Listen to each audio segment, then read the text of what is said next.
what is the best quintessential piece of advice you can give to all the aspiring songwriters out there? I would say whether you're playing, singing, or writing, do it by heart.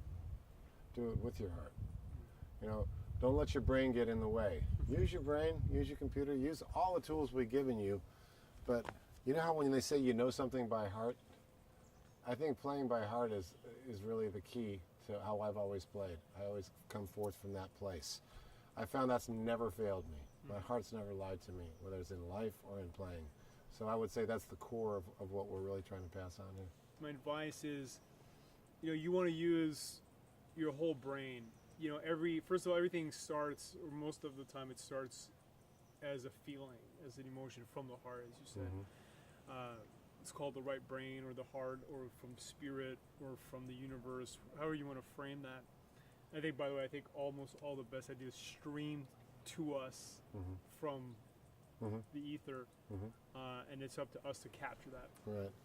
But then we can use the left brain, our logic, our reasoning power, our knowledge of music, our knowledge of scales, our knowledge of what works, what doesn't work, and take that feeling or that raw idea through those filters and create something that's cool and palatable for other people.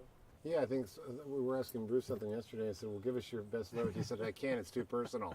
And I thought, wow, I think the great songwriters that I've admired, they say stuff that's so personal that you're just almost going, oh my God, how do they share that?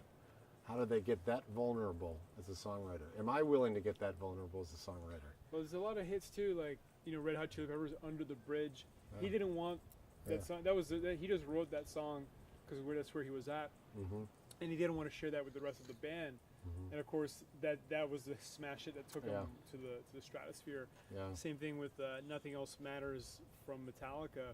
It's one of those songs where he just wrote for his wife, and they recorded it, and it became one of their biggest smash hits. So I think sometimes those really vulnerable songs that make us cringe a little bit are the best ones.